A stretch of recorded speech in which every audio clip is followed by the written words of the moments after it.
Prime ನ್ಯೂಸ್ಗೆ ಸ್ವಾಗತ. ನಾನು ವಿದ್ಯಶ್ರೀ.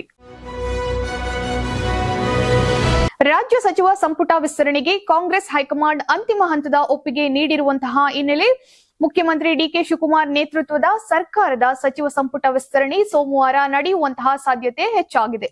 ನವದೆಹಲಿಯಲ್ಲಿ ಎಐಸಿಸಿ ಅಧ್ಯಕ್ಷ ಮಲ್ಲಿಕಾರ್ಜುನ್ ಖರ್ಗೆ ನಿವಾಸದಲ್ಲಿ ನಡೆದಂತಹ ಮಹತ್ವದ ಸಭೆಯಲ್ಲಿ ಮುಖ್ಯಮಂತ್ರಿ ಡಿಕೆ ಶಿವಕುಮಾರ್, ಲೋಕಸಭೆ ಪ್ರತಿಪಕ್ಷ ನಾಯಕ ರಾಹುಲ್ ಗಾಂಧಿ ಹಾಗೂ ಪಕ್ಷದ ಹಿರಿಯ ನಾಯಕರು ಸಚಿವ ಸಂಪುಟ ವಿಸ್ತರಣೆ ಕುರಿತು ಅಂತಿಮ ಹಂತದ ಚರ್ಚೆ ನಡೆಸಿದ್ದಾರೆ ಅಂತ ಮೂಲಗಳು ತಿಳಿಸಿದೆ. ಸೋಮವಾರ ಸಂಜೆ 5 ಗಂಟೆಗೆ ವಿಧಾನಸೌಧದ ಗ್ಲಾಸ್ ಹೌಸ್ನಲ್ಲಿ ನೂತನ ಸಚಿವರ ಪ್ರಮಾಣ ವಚನ ಸಮಾರಂಭ ನಡೆಯುವಂತಹ ಸಾಧ್ಯತೆ ಇದೆ. ಖಾಲಿ ಇರುವಂತಹ 20 ಸಚಿವ ಸ್ಥಾನಗಳ ಪೈಕಿ 18 ಸ್ಥಾನಗಳನ್ನ ಭರ್ತಿ ಮಾಡುವ ನಿರೀಕ್ಷೆ ಇದ್ದು, ರಾಜಕೀಯ ಸಮತೋಲನ ಕಾಪಾಡುವ ಉದ್ದೇಶದಿಂದ 2 ಸ್ಥಾನಗಳನ್ನ ಸದ್ಯ ಖಾಲಿ ಉಳಿಸಬಹುದು ಎನ್ನಲಾಗ್ತಾ ಇದೆ. ಸಭೆಯ ಬಳಿಕ ಮಾತನಾಡಿದಂತಹ ಎಐಸಿಸಿ ರಾಜ್ಯ ಉಸ್ತುವಾರಿ ರಣದೀಪ್ ಸಿಂಗ್ ಸುರ್ಜೇವಾಲಾ, ಸಚಿವ ಸಂಪುಟ ವಿಸ್ತರಣೆಯ ದಿನಾಂಕವನ್ನ ಮುಖ್ಯಮಂತ್ರಿ ಹಾಗೂ ಕೆಪಿಸಿಸಿ ಅಧ್ಯಕ್ಷರು ಅಧಿಕೃತವಾಗಿ ಪ್ರಕಟಿಸಲಿದ್ದಾರೆ ಎಂದರು. ಆದರೆ ಸಚಿವರಾಗುವವರ ಹೆಸರುಗಳ ಬಗ್ಗೆ ಯಾವುದೇ ಮಾಹಿತಿಯನ್ನ ನೀಡಲಿಲ್ಲ. ಎಐಸಿಸಿ ಸಂಘಟನಾ ಪ್ರಧಾನ ಕಾರ್ಯದರ್ಶಿ ಕೆಸಿ ವೇಣುಗೋಪಾಲ್ ಭಾನುವಾರ ಅಂತಿಮ ಪಟ್ಟಿಯೊಂದಿಗೆ ಬೆಂಗಳೂರಿಗೆ ಆಗಮಿಸುವಂತಹ ನಿರೀಕ್ಷೆ ಇದೆ. ಪ್ರಮಾಣ ವಚನ ನಡೆಯುವವರೆಗೂ ಸಚಿವರ ಹೆಸರುಗಳನ್ನ ಗೌಪ್ಯವಾಗಿಡುವಂತಹ ಸಾಧ್ಯತೆ ಇದೆ. ಇದೇ ವೇಳೆ ತಮಿಳುನಾಡು ಮುಖ್ಯಮಂತ್ರಿ ವಿಜಯ್ ಜೋಸೆಫ್ ಅವರ ಬೆಂಗಳೂರು ಭೇಟಿ ರೈತರ ಪ್ರತಿಭಟನೆಯ ಹಿನ್ನೆಲೆ ಅನಿಶ್ಚಿತತೆಯಲ್ಲಿ ಸಿಲುಕಿದ್ದು, ಅಗತ್ಯವಿದ್ದರೆ ಕಾವೇರಿ ಕುರಿತು ವರ್ಚುವಲ್ ಸಭೆ ನಡೆಸುವಂತಹ ಸಾಧ್ಯತೆ ಕೂಡ ಇದೆ. ರಾಜ್ಯಪಾಲ ಥಾವರ್ ಚಂದ್ ಗೆಹ್ಲೋಟ್ ಶುಕ್ರವಾರ ಬೆಂಗಳೂರಿಗೆ ಮರಳಲಿದ್ದು, ಭಾನುವಾರ ಸರ್ವಪಕ್ಷ ಸಭೆ ಹಾಗೂ ಇತರ ಸರ್ಕಾರಿ ಕಾರ್ಯಕ್ರಮಗಳ ಬಳಿಕ ಸೋಮವಾರವೇ ಸಚಿವ ಸಂಪುಟ ವಿಸ್ತರಣೆ ನಡೆಸುವಂತಹ ಸಾಧ್ಯತೆ ಹೆಚ್ಚಾಗಿದೆ. ಸಚಿವ ಸಂಪುಟ ವಿಸ್ತರಣೆ ವಿಳಂಬವಾಗಿರುವುದನ್ನ ಬಿಜೆಪಿ ತೀವ್ರವಾಗಿ ಟೀಕಿಸಿದೆ. ಕಾವೇರಿ ವಿಷಾದದಂತಹ ಪ್ರಮುಖ ವಿಷಯಗಳನ್ನ ಕಡೆಗಣಿಸಿ ಸರ್ಕಾರದ ನಾಯಕತ್ವ ದೆಹಲಿಯಲ್ಲಿ ಕಾಲ ಕಳೆಯುತ್ತಿದೆ ಎಂದು ಆರೋಪಿಸಿದ್ರು. ರಾಹುಲ್ ಗಾಂಧಿ ರಾಜ್ಯ ನಾಯಕರೊಂದಿಗೆ ಪ್ರತ್ಯೇಕವಾಗಿ ಚರ್ಚೆ ನಡೆಸಿ ಉಳಿದ 5 ಸಚಿವ ಸ್ಥಾನಗಳ ಕುರಿತು ಅಂತಿಮ ನಿರ್ಧಾರಗಳನ್ನ ಕೈಗೊಂಡಿದ್ದಾರೆ. ಮಂಗಳವಾರ ನಡೆದಂತಹ ಸಭೆಯಲ್ಲಿ 5 ಹೆಸರಿನ ಒಮ್ಮತ ಮೂಡಿದ್ದರೂ ಉಳಿದ ಸ್ಥಾನಗಳ ಕುರಿತು ಭಿನ್ನಾಭಿಪ್ರಾಯವಿತ್ತು. ಭಾನುವಾರ ಅಂತಿಮ ಪಟ್ಟಿ ರಾಜ್ಯಕ್ಕೆ ತಲುಪುವಂತಹ ಸಾಧ್ಯತೆ ಇದೆ. ಮಾಜಿ ಸಚಿವ ಜಮೀರ್ ಅಹ್ಮದ್ ಖಾನ್ ಹೆಸರು ಕೂಡ ಚರ್ಚೆಯಲ್ಲಿದ್ದು, ಅಂತಿಮ ಪಟ್ಟಿಯಲ್ಲಿ ಯಾರಿಗೆ ಅವಕಾಶ ಸಿಗಲಿದೆ ಎಂಬ ಕುತೂಹಲ ಮುಂದುವರೆದಿದೆ. ಚಿಕ್ಕಮಗಳೂರು ಸ್ಥಳೀಯ ಸಂಸ್ಥೆಗಳ ವಿಧಾನ ಪರಿಷತ್ ಚುನಾವಣೆಯ ಮರುಮತ ಎಣಿಕೆಯಲ್ಲಿ ಕಾಂಗ್ರೆಸ್ ಅಭ್ಯರ್ಥಿ ಗಾಯತ್ರಿ ಶಾಂತೇಗೌಡ ಅವರು 9 ಮತಗಳ ಅಂತರದಿಂದ ಭರ್ಜರಿ ಗೆಲುವನ್ನ ಸಾಧಿಸಿದ್ದಾರೆ. ಹೈಕೋರ್ಟ್ ಆದೇಶದಂತೆ ಮುಚ್ಚಿದ್ದಂತಹ ಲಕೋಟೆಯಲ್ಲಿ ಇರಿಸಲಾಗಿದ್ದಂತಹ ಫಲಿತಾಂಶವನ್ನ ಅಧಿಕೃತವಾಗಿ ಪ್ರಕಟಿಸಲಾಗಿದ್ದು, ಇದರೊಂದಿಗೆ ಬಿಜೆಪಿ ಸದಸ್ಯ ಹಾಗೂ ವಿಧಾನ ಪರಿಷತ್ ಉಪಸಭಾಪತಿಯಾಗಿದ್ದಂತಹ ಎಂಕೆ ಪ್ರಾಣೇಶ್ ಅವರಿಗೆ ಹಿನ್ನಡೆಯಾಗಿದೆ. 2021 ಡಿಸೆಂಬರ್ನಲ್ಲಿ ನಡೆದಂತಹ ಚುನಾವಣೆಯಲ್ಲಿ ಎಂಕೆ ಪ್ರಾಣೇಶ್ ಅವರು ಕೇವಲ 6 ಮತಗಳ ಅಂತರದಿಂದ ಜಯಗಳಿಸಿದ್ರು. ಆದರೆ ನಾಮನಿರ್ದೇಶಿತ ಸದಸ್ಯರು ಮತ ಚಲಾಯಿಸಿರುವುದನ್ನ ಪ್ರಶ್ನಿಸಿ ಕಾಂಗ್ರೆಸ್ ಅಭ್ಯರ್ಥಿ ಗಾಯತ್ರಿ ಶಾಂತೇಗೌಡ ಹೈಕೋರ್ಟ್ ಮೆಟ್ಟಿಲೇರಿದ್ದರು. ಪ್ರಕರಣದ ವಿಚಾರಣೆ ನಡೆಸಿದಂತಹ ಹೈಕೋರ್ಟ್ ನಾಮನಿರ್ದೇಶಿತ ಸದಸ್ಯರ ಮತಗಳನ್ನ ಹೊರತುಪಡಿಸಿ ಮರುಮತ ಎಣಿಕೆ ನಡೆಸುವಂತೆ ಆದೇಶಿಸಿತ್ತು. ಈ ಆದೇಶವನ್ನ ಪ್ರಶ್ನಿಸಿ ಪ್ರಾಣೇಶ್ ಅವರು ಸುಪ್ರೀಂ ಕೋರ್ಟ್ಗೆ ಅರ್ಜಿಯನ್ನ ಸಲ್ಲಿಸಿದ್ರು. ಸುಪ್ರೀಂ ಕೋರ್ಟ್ ಅದನ್ನ ವಜಾಗೊಳಿಸಿ ಮರುಮತ ಎಣಿಕೆಗೆ ಅನುಮತಿಯನ್ನ ನೀಡಿತ್ತು. ಬಳಿಕ ನ್ಯಾಯಾಲಯದ ನಿರ್ದೇಶನದಂತೆ ನಡೆದಂತಹ ಮರು ಎಣಿಕೆಯಲ್ಲಿ ಗಾಯತ್ರಿ ಶಾಂತೇಗೌಡ 9 ಮತಗಳ ಅಂತರದಿಂದ ವಿಜೇತರಾಗಿದ್ದಾರೆ ಎಂದು ನ್ಯಾಯಮೂರ್ತಿ ಎಸ್.ಜಿ. ಪಂಡಿತ್ ಅವರ ಏಕಸದಸ್ಯ ಪೀಠ ಸ್ಪಷ್ಟಪಡಿಸಿತು. ಈ ತೀರ್ಪಿನೊಂದಿಗೆ ಗಾಯತ್ರಿ ಶಾಂತೇಗೌಡ ಅವರಿಗೆ ಇನ್ನು ಸುಮಾರು 1.5 ವರ್ಷಗಳ ಕಾಲ ವಿಧಾನ ಪರಿಷತ್ ಸದಸ್ಯರಾಗಿ ಸೇವೆ ಸಲ್ಲಿಸುವಂತಹ ಅವಕಾಶ ದೊರೆತಿದೆ. ಅಲ್ಲದೆ ಅವರಿಗೆ ತಕ್ಷಣವೇ ಪ್ರಮಾಣ ವಚನ ಬೋಧಿಸುವಂತೆ ನ್ಯಾಯಾಲಯವು ವಿಧಾನ ಪರಿಷತ್ ಸಭಾಪತಿಗಳಿಗೆ ನಿರ್ದೇಶನವನ್ನ ನೀಡಿದೆ. ಈ ಫಲಿತಾಂಶದಿಂದ 75 ಸದಸ್ಯರ ಬಲದ ಕರ್ನಾಟಕ ವಿಧಾನ ಪರಿಷತ್ನಲ್ಲಿ ಕಾಂಗ್ರೆಸ್ ಸದಸ್ಯರ ಸಂಖ್ಯೆ 40ಕ್ಕೆ ಏರಿಕೆಯಾಗಿದ್ದು, ಆಡಳಿತ ಪಕ್ಷದ ಸಂಖ್ಯಾಬಲ ಮತ್ತಷ್ಟು ಬಲಗೊಂಡಿದೆ.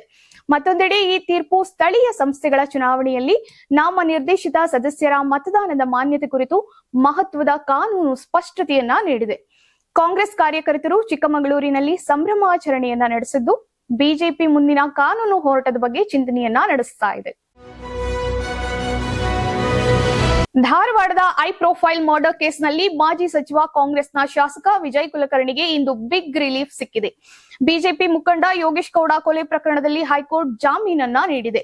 ಪ್ರಕರಣದಲ್ಲಿ ಜೀವಾವಧಿ ಶಿಕ್ಷೆಗೆ ಗುರಿಯಾಗಿದ್ದಂತಹ ವಿನಯ್ ಕುಲಕರ್ಣಿ ತಮಗೆ ವಿಧಿಸಿದ್ದಂತಹ ಶಿಕ್ಷೆಗೆ ತಡೆ ಕೋರಿ ಹೈಕೋರ್ಟ್ಗೆ ಮೇಲ್ಮನವಿಯನ್ನ ಸಲ್ಲಿಸಿದ್ರು. ಜನಪ್ರತಿನಿಧಿಗಳ ಕೋರ್ಟ್ ವಿಧಿಸಿದ್ದಂತಹ ಜೀವಾವಧಿ ಶಿಕ್ಷೆಗೆ ತಡೆಯಾಜ್ಞೆ ಮತ್ತು ಜಾಮೀನು ನೀಡುವಂತೆ ಹೈಕೋರ್ಟ್ ಇಂದು ಮಹತ್ವದ ಮಧ್ಯಂತರ ತೀರ್ಪನ್ನ ನೀಡಿದೆ. 5 ಲಕ್ಷ ಬಾಂಡ್ ಹಾಗೂ 2 ಶ್ಯೂರಿಟಿ ಮೇರೆಗೆ ಜಾಮೀನು ನೀಡಲಾಗಿದೆ. ನ್ಯಾಯಮೂರ್ತಿ ಬಸವರಾಜ್ ಹಾಗೂ ಮೊಹಮ್ಮದ್ ನವಾಜ್ ಅವರ ವಿಭಾಗೀಯ ಪೀಠ ಮಹತ್ವದ ಆದೇಶವನ್ನ ನೀಡಿದೆ. ಇದರಿಂದ ಅವರ ಶಾಸಕ ಸ್ಥಾನಕ್ಕೆ ಮತ್ತೆ ಜೀವ ಸಿಕ್ಕಿದೆ. 5 ಲಕ್ಷ ವೈಯಕ್ತಿಕ ಬಾಂಡ್ ಹಾಗೂ ಅಷ್ಟೇ ಮೊತ್ತದ 2 ಶ್ಯೂರಿಟಿಗಳನ್ನ ಸಲ್ಲಿಸಬೇಕು. ವಿಭಾಗೀಯ ಪೀಠವು ವಿಶೇಷ ನ್ಯಾಯಾಲಯ ವಿಧಿಸಿದ್ದಂತಹ ಜೀವಾವಧಿ ಶಿಕ್ಷೆ ಮತ್ತು ದೋಷಾರೋಪಣೆಯ ಆದೇಶದ ಜಾರಿಗೆ ತಾತ್ಕಾಲಿಕ ತಡೆಯನ್ನ ನೀಡಿದ್ದು, ವಿನಯ್ ಕುಲಕರ್ಣಿಗೆ ಧಾರವಾಡ ಜಿಲ್ಲೆ ಪ್ರವೇಶಿಸದಂತೆ ನಿರ್ಬಂಧವನ್ನ ವಿಧಿಸುವ ಮನವಿಯನ್ನ ಹೈಕೋರ್ಟ್ ತಿರಸ್ಕರಿಸಿದೆ. ಹೈಕೋರ್ಟ್ ಅನುಮತಿ ಇಲ್ಲದೆ ಭಾರತದಿಂದ ಹೊರಕ್ಕೆ ಪ್ರಯಾಣಕ್ಕೆ ಅವಕಾಶವಿಲ್ಲ. 2016ರ ಜೂನ್ನಲ್ಲಿ ಧಾರವಾಡದಲ್ಲಿ ಬಿಜೆಪಿ ಜಿಲ್ಲಾ ಪಂಚಾಯಿತಿ ಸದಸ್ಯ ಯೋಗೇಶ್ ಗೌಡ ಅವರ ಹತ್ಯೆಯಾಗಿತ್ತು. ಕಳೆದ ಏಪ್ರಿಲ್ನಲ್ಲಿ ಬೆಂಗಳೂರಿನ ವಿಶೇಷ ನ್ಯಾಯಾಲಯವು ವಿಜಯ್ ಕುಲಕರ್ಣಿ ಸೇರಿದಂತೆ 17 ಆರೋಪಿಗಳನ್ನ ದೋಷಿಗಳೆಂದು ತೀರ್ಪು ನೀಡಿ ಜೀವಾವಧಿ ಶಿಕ್ಷೆಯನ್ನ ವಿಧಿಸಿತ್ತು. ಇದರ ಪರಿಣಾಮವಾಗಿ ವಿಜಯ್ ಕುಲಕರ್ಣಿ ಶಾಸಕ ಸ್ಥಾನದಿಂದ ಅನರ್ಹರಾಗಿದ್ದರು. ಇದೀಗ ಹೈಕೋರ್ಟ್ ಶಿಕ್ಷೆ ಮತ್ತು ದೋಷಾರೋಪಣೆಯ ಆದೇಶಕ್ಕೆ ತಾತ್ಕಾಲಿಕ ತಡೆ ನೀಡಿ ಜಾಮೀನು ಮಂಜೂರು ಮಾಡಿರುವುದರಿಂದ ವಿನಯ್ ಕುಲಕರ್ಣಿಗೆ ಅವರ ಕ್ರಿಮಿನಲ್ ಮೇಲ್ಮನವಿ ವಿಚಾರಣೆ ಪೂರ್ಣಗೊಳ್ಳುವವರೆಗೆ ಮಧ್ಯಂತರ ಕಾನೂನು ಪರಿಹಾರ ದೊರೆತಿದೆ.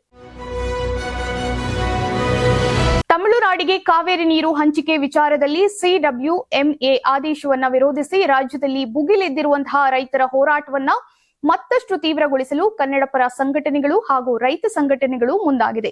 ಹೀಗಾಗಿ ತಮಿಳುನಾಡಿಗೆ ನೀರು ಹರಿಸದಂತೆ ಆಗ್ರಹಿಸಿ ಆಗಸ್ಟ್ 3ರಂದು ಅಖಂಡ ಕರ್ನಾಟಕ ಬಂದ್ಗೆ ಕನ್ನಡಪರ ಸಂಘಟನೆಗಳು ಕರೆ ನೀಡಿದೆ. ಇಂದು ಖಾಸಗಿ ಹೋಟೆಲ್ನಲ್ಲಿ ಕನ್ನಡ ಒಕ್ಕೂಟಗಳ ಸಭೆ ನಡೆಸಿದ ಬಳಿಕ ಹೋರಾಟಗಾರ ವಾಟಾಳ್ ನಾಗರಾಜ್ ಸುದ್ದಿಗೋಷ್ಠಿಯನ್ನ ನಡೆಸಿ ಮಾತನಾಡಿದರು. ಆಗಸ್ಟ್ 13ರಂದು ಅಖಂಡ ಕರ್ನಾಟಕ ಬಂದ್ಗೆ ಕರೆ ಕೊಟ್ಟಿದ್ದಾರೆ. ಅಂದು ಬೆಳಗ್ಗೆ 6 ಗಂಟೆಯಿಂದ ಸಂಜೆ 6ರವರೆಗೆ ಸಂಪೂರ್ಣ ಕರ್ನಾಟಕ ಬಂದ್ಗೆ ಕರೆಯನ್ನ ನೀಡಿದ್ದಾರೆ. ಕನ್ನಡಿಗರು ಯಾರು ವಿರೋಧ ಮಾಡದೆ ಸಂಪೂರ್ಣ ಬೆಂಬಲವನ್ನ ಕೊಡಬೇಕು. ಆಸ್ಪತ್ರೆ, ಆಂಬ್ಯುಲೆನ್ಸ್ಗೆ ವಿನಾಯಿತಿ ಇದೆ. ಇನ್ನುಳಿದಂತೆ ಸಂಪೂರ್ಣ ಬೆಂಬಲವನ್ನ ಕೊಡಬೇಕು. ರೈತರು ಭಾಗವಹಿಸಬೇಕು ಎಂದು ಕರ್ನಾಟಕ ಬಂದ್ಗೆ ಕರೆಯನ್ನ ನೀಡಲಾಗಿದೆ. ಆದ್ರೆ ಸಿಎಂ ಡಿಕೆ ಶಿವಕುಮಾರ್ ಕೈಯನ್ನ ಮುಗಿದು ಮನವಿ ಮಾಡುತ್ತೇನೆ, ಬಂದ್ ಅಥವಾ ಇಂತಹ ಕಾರ್ಯಕ್ರಮಗಳಿಂದ ಯಾವುದೇ ಪರಿಹಾರ ಸಿಗೋದಿಲ್ಲ. ನಾವು ಈಗಾಗಲೇ ನಿಮ್ಮ ಜೊತೆಯೇ ನಿಂತಿದ್ದೇವೆ. ಪ್ರತಿಭಟನೆ ನಡೆಸುವುದು ಪ್ರಜಾಪ್ರಭುತ್ವದ ಹಕ್ಕು. ಆದ್ರೆ ಬಂದ್ ಹಾಗೂ ಉಗ್ರ ಪ್ರತಿಭಟನೆಗಳು ಅಗತ್ಯವಿಲ್ಲ ಎಂದು ಮನವಿಯನ್ನ ಮಾಡಿದ್ದಾರೆ. ಬಿಜೆಪಿ ನಾಯಕರು ಬಿಎಸ್ ಯಡಿಯೂರಪ್ಪ ಸೇರಿದಂತೆ ಹಲವರು ನಡೆಸುತ್ತಿರುವಂತಹ ಪ್ರತಿಭಟನೆಗಳ ಕುರಿತು ಪ್ರತಿಕ್ರಿಯಿಸಿದಂತಹ ಮುಖ್ಯಮಂತ್ರಿ, ಕೇಂದ್ರದಲ್ಲಿರುವ ಅವರದೇ ಸಚಿವರು ಹಾಗೂ ಸಂಸದರು ಈಗಾಗಲೇ ಕರ್ನಾಟಕದ ಪರ ವಾದವನ್ನ ಮಂಡಿಸಿದ್ದಾರೆ ಎಂದು ಹೇಳಿದರು. ನಾನು ಯಾವುದೇ ನಿರ್ಧಾರವನ್ನ ಏಕಪಕ್ಷೀಯವಾಗಿ ತೆಗೆದುಕೊಳ್ಳುವುದಿಲ್ಲ. ಎಲ್ಲರ ಅಭಿಪ್ರಾಯವನ್ನ ಕೇಳುತ್ತೇನೆ. ಕರ್ನಾಟಕದ ಹಿತದೃಷ್ಟಿಯಿಂದ ಬರುವಂತಹ ಪ್ರತಿಯೊಂದು ಸಲಹೆಯನ್ನು ಗೌರವದಿಂದ ಪರಿಗಣಿಸುತ್ತೇನೆ ಎಂದು ಹೇಳಿದ್ದಾರೆ. ಮಾಜಿ ಮುಖ್ಯಮಂತ್ರಿಗಳಾದಂತಹ ಎಸ್ ಬಂಗಾರಪ್ಪ, ಎಸ್ಎಂ ಕೃಷ್ಣ ಹಾಗೂ ಸಿದ್ದರಾಮಯ್ಯ ಅವರ ಅವಧಿಯಲ್ಲೂ ಕಾಂಗ್ರೆಸ್ ಸರ್ಕಾರಗಳು ಕರ್ನಾಟಕದ ನೀರಿನ ಹಿತಾಸಕ್ತಿಯನ್ನ ನಿರಂತರವಾಗಿ ಕಾಪಾಡಿಕೊಂಡು ಬಂದಿದೆ. ಬರ ಪರಿಸ್ಥಿತಿಯ ನಡುವೆಯೂ ಕುಡಿಯುವ ನೀರು ಹಾಗೂ ಕೆರೆ ತುಂಬಿಸುವ ಯೋಜನೆಗಳಿಗೆ ಯಾವುದೇ ಧಕ್ಕೆಯಾಗದಂತೆ ಈಗಿನ ಸರ್ಕಾರ ಕ್ರಮ ಕೈಗೊಂಡಿದೆ ಎಂದು ಸ್ಪಷ್ಟಪಡಿಸಿದ್ದಾರೆ. ಕರ್ನಾಟಕದಲ್ಲಿ ಕಾವೇರಿ ವಿಚಾರವಾಗಿ ನಡೆಯುತ್ತಿರುವಂತಹ ಪ್ರತಿಭಟನೆ ಹಿನ್ನೆಲೆಯಲ್ಲಿ ಆಗಸ್ಟ್ 3ರಂದು ಬೆಂಗಳೂರಿಗೆ ನಿಗದಿಯಾಗಿದ್ದಂತಹ ತಮಿಳುನಾಡು ಮುಖ್ಯಮಂತ್ರಿ ಸಿ ವಿಜಯ್ ಜೋಸೆಫ್ ಅವರ ಭೇಟಿಯನ್ನ ಮುಂದೂಡುವಂತೆ ಮುಖ್ಯಮಂತ್ರಿ ಡಿಕೆ ಶಿವಕುಮಾರ್ ಮನವಿಯನ್ನ ಮಾಡಿದ್ದಾರೆ.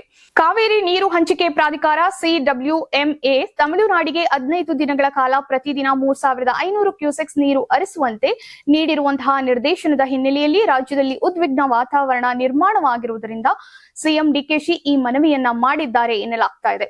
ರಾಜ್ಯದಲ್ಲಿ ವಿಶೇಷವಾಗಿ ಮಂಡ್ಯ ಜಿಲ್ಲೆಯಲ್ಲಿ ಕಾವೇರಿ ವಿಚಾರವಾಗಿ ಪ್ರತಿಭಟನೆಗಳು ತೀವ್ರಗೊಂಡಿದೆ.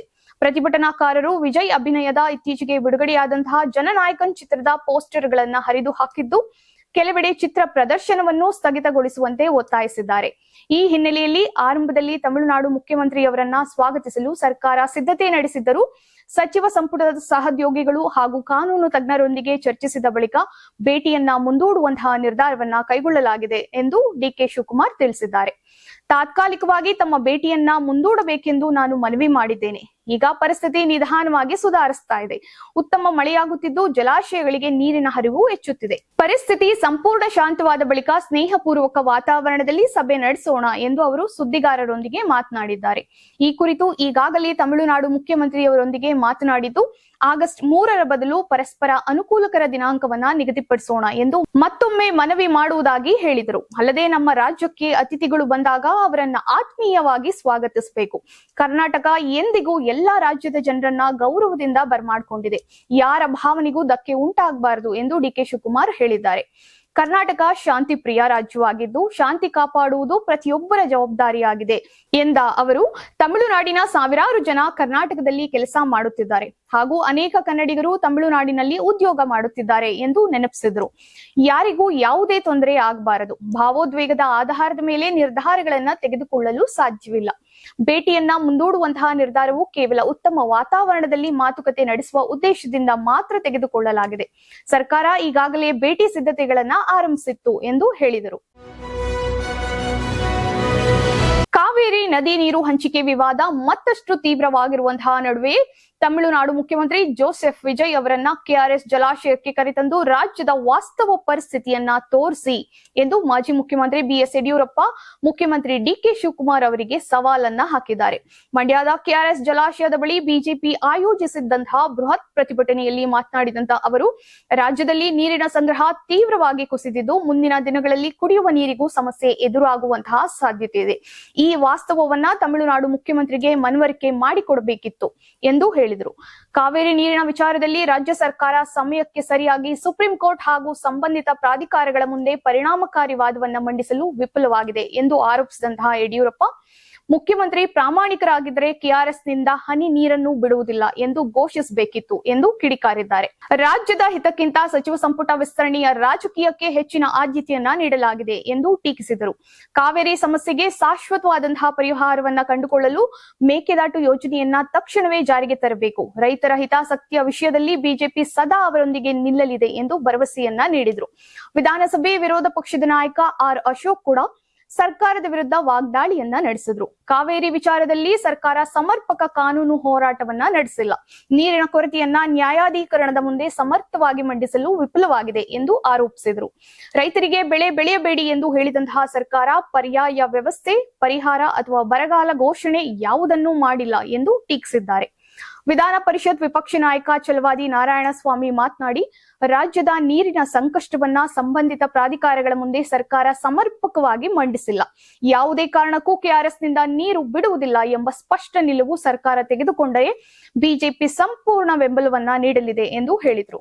ಕಾವೇರಿ ನೀರು ಹಂಚಿಕೆ ವಿಚಾರವಾಗಿ ರಾಜ್ಯಾದ್ಯಂತ ಪ್ರತಿಭಟನೆಗಳು ನಡೆಯುತ್ತಿರುವಂತಹ ಹಿನ್ನೆಲೆಯಲ್ಲಿ ಕೆಆರ್ಎಸ್ ಜಲಾಶಯದ ಬಳಿ ನಡೆದಂತಹ ಬಿಜೆಪಿ ಪ್ರತಿಭಟನೆ ರಾಜಕೀಯ ವಾಗ್ದಾಳಿಗೆ ವೇದಿಕೆಯಾಯಿತು. ರಾಜ್ಯ ಸರ್ಕಾರ ರೈತರ ಹಿತಾಸಕ್ತಿಯನ್ನ ಕಾಪಾಡುವಂತಹ ನಿಟ್ಟಿನಲ್ಲಿ ದೃಢ ನಿರ್ಧಾರ ಕೈಗೊಳ್ಳಬೇಕು ಎಂಬ ಒತ್ತಾಯವನ್ನ ಬಿಜೆಪಿ ನಾಯಕರು ಪುನರುಚ್ಚರಿಸಿದರು. ಕಾವೇರಿ ನೀರು ಹಂಚಿಕೆ ಹಾಗೂ ಮೇಕೆದಾಟು ಯೋಜನೆಗೆ ಸಂಬಂಧಿಸಿದಂತೆ ಕರ್ನಾಟಕದೊಂದಿಗೆ ನೇರ ಮಾತುಕತೆ ಬೇಡ. ಮಾತುಕತೆ ನಡೆಸುವುದರಿಂದ ತಮಿಳುನಾಡಿಗೆ ಹಿನ್ನಡೆ ಆಗುತ್ತದೆ ಎಂದು ಸಿಎಂ ವಿಜಯ್ಗೆ ತಮಿಳುನಾಡಿನ ಮಾಜಿ ಮುಖ್ಯಮಂತ್ರಿ ಹಾಗೂ ಎಐಎಡಿಎಂಕೆ ಪ್ರಧಾನ ಕಾರ್ಯದರ್ಶಿ ಎಡಪ್ಪಾಡಿ ಕೆ ಪಳನಿಸ್ವಾಮಿ ಸಲಹೆಯನ್ನ ನೀಡಿದ್ದಾರೆ.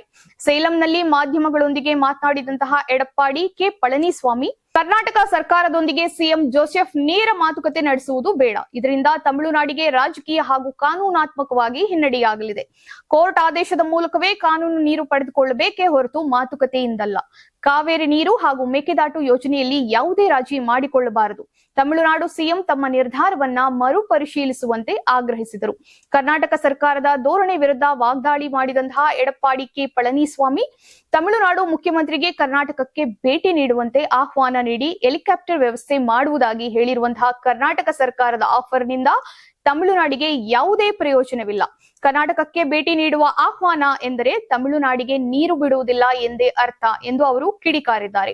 ತಮಿಳುನಾಡಿನ 20 ಜಿಲ್ಲೆಗಳಿಗೆ ಕಾವೇರಿ ನದಿಯೇ ಮುಖ್ಯ ಕುಡಿಯುವ ನೀರಿನ ಆಧಾರವಾಗಿದೆ. ಒಂದು ವೇಳೆ ಮೇಕೆದಾಟು ಅಣೆಕಟ್ಟು ನಿರ್ಮಾಣವಾದರೆ ತಮಿಳುನಾಡಿನ ಫಲವತ್ತಾದ ಡೆಲ್ಟಾ ಜಿಲ್ಲೆಗಳು ಸಂಪೂರ್ಣವಾಗಿ ಮರುಭೂಮಿಯಾಗಲಿದೆ. ಆದರೆ ಕರ್ನಾಟಕ ಸರ್ಕಾರ ಹಾಗೂ ಡಿಕೆ ಶಿವಕುಮಾರ್ ಅವರು ಯಾವುದೇ ಕಾರಣಕ್ಕೂ ಮೇಕೆದಾಟು ಯೋಜನೆ ಕೈ ಬಿಡುವುದಿಲ್ಲ, ಅಣೆಕಟ್ಟು ಕಟ್ಟೇ ತೀರುತ್ತೇನೆ ಎಂದು ಹೇಳುತ್ತಿರುವುದು ತಮಿಳುನಾಡಿನ ರೈತರ ಹಿತಾಸಕ್ತಿಗೆ ಮಾರಕವಾಗಿದೆ. ಆದ್ದರಿಂದ ತಮಿಳುನಾಡು ಸರ್ಕಾರ ತನ್ನ ನಿರ್ಧಾರವನ್ನ ತಕ್ಷಣವೇ ಪರಿಶೀಲಿಸಬೇಕು ಎಂದು ಒತ್ತಾಯಿಸಲಾಗಿದೆ. ಇನ್ನು ತಮಿಳುನಾಡಿನ ರೈತರ ಹಕ್ಕನ್ನ ಕಾಪಾಡಲು ರಾಜ್ಯದಲ್ಲಿ ತಕ್ಷಣವೇ ಸರ್ವಪಕ್ಷ ಸಭೆ ಕರೆಯಬೇಕು ಮತ್ತು ಡೆಲ್ಟಾ ಭಾಗದ ಮುಖ್ಯ ರೈತ ಸಂಘಟನೆಗಳನ್ನ ಈ ಸಭೆಗೆ ಆಹ್ವಾನಿಸಬೇಕು ಎಂದು ಎಡಪ್ಪಾಡಿ ಕೆ ಪಳನಿಸ್ವಾಮಿ ಆಗ್ರಹಿಸಿದ್ದಾರೆ. ಮೇಕೆದಾಟು ಹಾಗೂ ಕಾವೇರಿ ವಿಷಯದಲ್ಲಿ ತಮಿಳುನಾಡಿನ ಎಲ್ಲಾ ರಾಜಕೀಯ ಪಕ್ಷಗಳು ಒಗ್ಗಟ್ಟು ಪ್ರದರ್ಶಿಸಬೇಕು ಹಾಗೂ ಕಾವೇರಿ ನೀರಿಗಾಗಿ ಕಾನೂನು ಹೋರಾಟದ ಜೊತೆಗೆ ರಾಜಕೀಯ ಒತ್ತಡವನ್ನ ಏರಲು ಎಐಎಡಿಎಂಕೆ ಒತ್ತಾಯಿಸಿದೆ. ಭಾರತೀಯ ಜನತಾ ಪಕ್ಷದ ರಾಷ್ಟ್ರೀಯ ವಕ್ತಾರ ಶಹಜಾದ್ ಪೂನಾವಾಲಾ ಅವರು ತಮ್ಮ ಹುದ್ದೆ ಹಾಗೂ ಬಿಜೆಪಿಯ ಪ್ರಾಥಮಿಕ ಸದಸ್ಯತ್ವಕ್ಕೆ ದಿಢೀರ್ ರಾಜೀನಾಮೆಯನ್ನ ನೀಡಿದ್ದಾರೆ. ಮೂಲಗಳ ಪ್ರಕಾರ ಅವರ ವೈಯಕ್ತಿಕ ಕಾರಣಗಳನ್ನು ನೀಡಿ ಪಕ್ಷದ ಉನ್ನತ ನಾಯಕತ್ವಕ್ಕೆ ತಮ್ಮ ರಾಜೀನಾಮೆ ಪತ್ರವನ್ನ ಸಲ್ಲಿಸಿದ್ದಾರೆ. ರಾಜೀನಾಮೆಗೆ ನಿಖರ ಕಾರಣಗಳು ಇನ್ನೂ ಹೊರಬಿದ್ದಿಲ್ಲವಾದರೂ ಪೂನಾವಾಲಾ ಅವರು ಸದ್ಯದಲ್ಲಿ ಮಾಧ್ಯಮಗಳ ಮುಂದೆ ಬಂದು ಅಧಿಕೃತ ಹೇಳಿಕೆ ನೀಡುವಂತಹ ಸಾಧ್ಯತೆ ಇದೆ. ಸಾಮಾಜಿಕ ಮಾಧ್ಯಮ ಎಕ್ಸ್ ನಲ್ಲಿ ತಮ್ಮ ಬಯೋದಿಂದ ಪೂನಾವಾಲಾ ಬಿಜೆಪಿ ರಾಷ್ಟ್ರೀಯ ವಕ್ತಾರ ಎಂಬ ಉಲ್ಲೇಖವನ್ನ ಸಂಪೂರ್ಣವಾಗಿ ತೆಗೆದುಹಾಕಿದ್ದಾರೆ. ಆದರೆ ತಮ್ಮನ್ನ ಪ್ರಧಾನಿ ನರೇಂದ್ರ ಮೋದಿ ಅವರ ಜೀವಮಾನದ ಅನುಯಾಯಿ ಎಂದು ಬರೆದುಕೊಂಡಿದ್ದಾರೆ. ಅವರ ಇನ್ಸ್ಟಾಗ್ರಾಂ ಬಯೋದಲ್ಲಿ ಇಂದಿಗೂ ಬಿಜೆಪಿ ರಾಷ್ಟ್ರೀಯ ವಕ್ತಾರ ಎಂದೇ ಪಟ್ಟಿ ಮಾಡಲಾಗಿದೆ.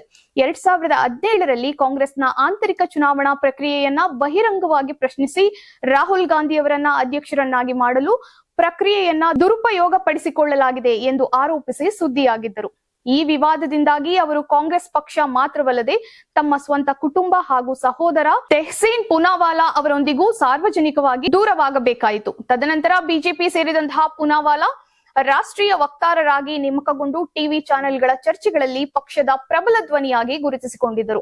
ಬಿಜೆಪಿಗೆ ಬಂದ ನಂತರ ರಾಷ್ಟ್ರೀಯ ವಕ್ತಾರರಾಗಿ ನೇಮಕಗೊಂಡಂತಹ ಪೂನಾವಾಲಾ ಚಾನೆಲ್ಗಳ ಚರ್ಚೆಯಲ್ಲಿ ಪ್ರಮುಖವಾಗಿ ಭಾಗವಹಿಸಿ ಪ್ರತಿಪಕ್ಷಗಳ ಹಾಗೂ ರಾಹುಲ್ ಗಾಂಧಿ ಅವರ ವಿರುದ್ಧ ಪ್ರಬಲ ವಾಗ್ದಾಳಿ ನಡೆಸುವ ಮೂಲಕ ಮನೆ ಮಾತಾಗಿದ್ದರು. ಇತ್ತೀಚೆಗೆ ಅವರ ಸಹೋದರ ಹಾಗೂ ರಾಜಕೀಯ ವಿಶ್ಲೇಷಕ ತೆಹಸೀನ್ ಪೂನಾವಾಲಾ ಅವರು ಜಂತರ್ ಮಂತರ್ನಲ್ಲಿ ನಡೆದಂತಹ ವಿದ್ಯಾರ್ಥಿಗಳ ಪ್ರತಿಭಟನೆ, ಕೇಂದ್ರದ E20 ಇಂಧನ ನೀತಿ ಹಾಗೂ ಸೋನಂ ವಾಂಗ್ಚುಕ್ ವಿಷಯದಲ್ಲಿ ಕೇಂದ್ರ ಸರ್ಕಾರವನ್ನ ಕಟುವಾಗಿ ಟೀಕಿಸಿದ್ದು ಸಹ ಭಾರಿ ಚರ್ಚೆಗೆ ಕಾರಣವಾಗಿತ್ತು. ಕೆಲವು ಮಾಧ್ಯಮ ವರದಿಗಳ ಪ್ರಕಾರ ಪೂನಾವಾಲಾ ಅವರು ವೈಯಕ್ತಿಕ ಕಾರಣಗಳನ್ನ ನೀಡಿ ಬಿಜೆಪಿ ಹೈಕಮಾಂಡ್ಗೆ ರಾಜೀನಾಮೆ ಪತ್ರವನ್ನ ಸಲ್ಲಿಸಿದ್ದಾರೆ. ಆದ್ರೆ ಈ ಕುರಿತು ಬಿಜೆಪಿ ಆಗಲಿ ಅಥವಾ ಸ್ವತಃ ಶಹಜಾದ್ ಪೂನಾವಾಲಾ ಅವರಾಗಲಿ ಯಾವುದೇ ಅಧಿಕೃತ ಸಾರ್ವಜನಿಕ ಪ್ರಕಟಣೆಯನ್ನ ನೀಡಿಲ್ಲ. ಇತ್ತೀಚೆಗೆ ಅವರ ಸಹೋದರ ಹಾಗೂ ರಾಜಕೀಯ ವಿಶ್ಲೇಷಕ ತೆಹಸೀನ್ ಪೂನಾವಾಲಾ ಅವರು ಜಂತರ್ ಮಂತರ್ನಲ್ಲಿ ನಡೆದಂತಹ ವಿದ್ಯಾರ್ಥಿಗಳ ಪ್ರತಿಭಟನೆ, ಕೇಂದ್ರದ E20 ಇಂಧನ ನೀತಿ ಹಾಗೂ ಸೋನಂ ವಾಂಗ್ಚುಕ್ ವಿಷಯದಲ್ಲಿ ಕೇಂದ್ರ ಸರ್ಕಾರವನ್ನ ಕಟುವಾಗಿ ಟೀಕಿಸಿದ್ದು ಸಹ ಭಾರಿ ಚರ್ಚೆಗೆ ಕಾರಣವಾಗಿತ್ತು. ದೆಹಲಿ ಜಂತರ್ ಮಂತರ್ನಲ್ಲಿ ಇತ್ತೀಚೆಗೆ ಕಾಕ್ರೋಚ್ ಜನತಾ ಪಕ್ಷ ನೇತೃತ್ವದಲ್ಲಿ ನಡೆದಂತಹ ವಿದ್ಯಾರ್ಥಿಗಳ ಪ್ರತಿಭಟನೆಯ ಬಳಿಕ ಪ್ರತಿಭಟನೆಯಲ್ಲಿ ಭಾಗವಹಿಸಿದಂತಹ ವಿದ್ಯಾರ್ಥಿಗಳಿಗೆ ಆಮ್ ಆದ್ಮಿ ಪಕ್ಷ ಬಹಿರಂಗ ಬೆಂಬಲವನ್ನ ಘೋಷಿಸಿದೆ. ದೆಹಲಿ ಎಎಪಿ ಅಧ್ಯಕ್ಷ ಸೌರಭ್ ಭಾರದ್ವಾಜ್ ಪ್ರತಿಭಟನೆಯಲ್ಲಿ ಪಾಲ್ಗೊಂಡ ವಿದ್ಯಾರ್ಥಿಗಳು ಯಾವುದೇ ರೀತಿಯ ಬೆದರಿಕೆಗೆ ಒಳಗಾಗಿದ್ದರೆ ಪಕ್ಷ ಅವರೊಂದಿಗೆ ನಿಲ್ಲಲಿದೆ ಎಂದು ಭರವಸೆಯನ್ನ ನೀಡಿದ್ದಾರೆ. ಸಾಮಾಜಿಕ ಜಾಲತಾಣ ಎಕ್ಸ್ ನಲ್ಲಿ ಪೋಸ್ಟ್ ಮಾಡಿರುವಂತಹ ಭಾರದ್ವಾಜ್, ಜಂತರ್ ಮಂತರ್ನಲ್ಲಿ ಶಾಂತಿಯುತವಾಗಿ ಪ್ರತಿಭಟನೆ ನಡೆಸಿದಂತಹ ವಿದ್ಯಾರ್ಥಿಗಳು ಬಲಪಂಥೀಯ ಗೂಂಡಾಗಳಿಂದ ಬೆದರಿಕೆ ಎದುರಿಸುತ್ತಿದ್ದರೆ ಭಯಪಡಬೇಡಿ, ನಮಗೆ ಮಾಹಿತಿ ನೀಡಿ, ನಿಮ್ಮ ರಕ್ಷಣೆಗೆ ಹೊಣೆ ನಾವು ಹೊರುತ್ತೇವೆ ಎಂದು ಹೇಳಿದ್ದಾರೆ. ವಿದ್ಯಾರ್ಥಿಗಳ ಅಭಿವ್ಯಕ್ತಿ ಸ್ವಾತಂತ್ರ್ಯ ಹಾಗೂ ಪ್ರಜಾಪ್ರಭುತ್ವದ ಹಕ್ಕುಗಳನ್ನ ಕಾಪಾಡುವುದು ಎಲ್ಲರ ಜವಾಬ್ದಾರಿ ಎಂದು ಅವರು ತಿಳಿಸಿದ್ದಾರೆ. ಭಾರದ್ವಾಜ್ ಅವರ ಹೇಳಿಕೆಯನ್ನ ಮರು ಹಂಚಿಕೊಂಡಿರುವಂತಹ ಎಎಪಿ ರಾಷ್ಟ್ರೀಯ ಸಂಚಾಲಕ ಅರವಿಂದ್ ಕೇಜ್ರಿವಾಲ್ ಇದನ್ನ ಅತ್ಯಂತ ಮಹತ್ವದ ಘೋಷಣೆ ಎಂದು ಬಣ್ಣಿಸಿದ್ದು, ವಿದ್ಯಾರ್ಥಿಗಳನ್ನ ಬೆದರಿಸುವವರ ವಿರುದ್ಧ ಎಲ್ಲರೂ ಒಗ್ಗಟ್ಟಾಗಿ ನಿಲ್ಲಬೇಕು ಎಂದು ಹೇಳಿದ್ದಾರೆ. ಈ ಹೇಳಿಕೆಗಳು ಜಂತರ್ ಮಂತರ್ ಪ್ರತಿಭಟನೆಯಲ್ಲಿ ಭಾಗವಹಿಸಿದವರ ವಿರುದ್ಧ ಯಾವುದೇ ಪ್ರತಿಕೂಲ ಕಾನೂನು ಕ್ರಮ ಕೈಗೊಳ್ಳಬಾರದು ಎಂದು ದೆಹಲಿ ಸರ್ಕಾರದ ಗೃಹ ಇಲಾಖೆ ಆದೇಶ ಹೊರಡಿಸಿದಂತಹ ಬೆನ್ನಲ್ಲೇ ಬಂದಿರುವುದು ಗಮನಾರ್ಹವಾಗಿದೆ. ಪ್ರತಿಭಟನೆಯಲ್ಲಿ ಭಾಗವಹಿಸಿದ್ದಂತಹ ವಿದ್ಯಾರ್ಥಿಗಳ ವಿರುದ್ಧ ಪ್ರತೀಕಾರದ ಕ್ರಮ ಕೈಗೊಳ್ಳದಂತೆ ಸಂಬಂಧಿತ ಅಧಿಕಾರಿಗಳಿಗೆ ಸೂಚನೆಯನ್ನ ನೀಡಲಾಗಿದೆ ಎಂದು ವರದಿಯಾಗಿದೆ. ನೀಟ್ ಪ್ರಶ್ನೆ ಪತ್ರಿಕೆ ಸೋರಿಕೆ ಪ್ರಕರಣ ಹಾಗೂ ಶಿಕ್ಷಣ ವ್ಯವಸ್ಥೆಯಲ್ಲಿನ ಅಕ್ರಮಗಳ ವಿರುದ್ಧ ನಡೆದಂತಹ ಈ ಪ್ರತಿಭಟನೆ ದೇಶಾದ್ಯಂತ ವ್ಯಾಪಕ ಚರ್ಚೆಗೆ ಕಾರಣವಾಗಿತ್ತು. ವಿವಿಧ ವಿದ್ಯಾರ್ಥಿ ಸಂಘಟನೆಗಳು, ಸಾಮಾಜಿಕ ಕಾರ್ಯಕರ್ತರು ಹಾಗೂ ರಾಜಕೀಯ ಪಕ್ಷಗಳ ಪ್ರತಿನಿಧಿಗಳು ಪ್ರತಿಭಟನೆಯಲ್ಲಿ ಪಾಲ್ಗೊಂಡಿದ್ದರು. ಪ್ರತಿಭಟನೆಯ ಬಳಿಕ ವಿದ್ಯಾರ್ಥಿಗಳ ಸುರಕ್ಷತೆ ಮತ್ತು ಅವರ ವಿರುದ್ಧದ ಕ್ರಮಗಳ ಬಗ್ಗೆ ದೇಶಾದ್ಯಂತ ಚರ್ಚೆ ನಡೆಯುತ್ತಿರುವಂತಹ ಸಂದರ್ಭದಲ್ಲಿ ಎಎಪಿ ನೀಡಿರುವಂತಹ ಈ ಬೆಂಬಲ ರಾಜಕೀಯ ವಲಯದಲ್ಲಿ ಹೊಸ ಚರ್ಚೆಗೆ ಕಾರಣವಾಗಿದೆ. ರಷ್ಯಾ ಉಕ್ರೇನ್ ಯುದ್ಧದಲ್ಲಿ ಮೃತಪಟ್ಟಂತಹ, ಗಂಭೀರವಾಗಿ ಗಾಯಗೊಂಡ ಹಾಗೂ ನಾಪತ್ತೆಯಾಗಿರುವಂತಹ ಭಾರತೀಯ ನಾಗರಿಕರ ಕುಟುಂಬಗಳಿಗೆ ನೆರವಾಗಲು ವಿದೇಶಾಂಗ ಸಚಿವಾಲಯದಲ್ಲಿ ತಕ್ಷಣವೇ ನೋಡಲ್ ಅಧಿಕಾರಿಯೊಬ್ಬರನ್ನ ನೇಮಿಸುವಂತೆ ಸುಪ್ರೀಂ ಕೋರ್ಟ್ ಶುಕ್ರವಾರ ಕೇಂದ್ರ ಸರ್ಕಾರಕ್ಕೆ ಮಹತ್ವದ ನಿರ್ದೇಶನವನ್ನ ನೀಡಿದೆ.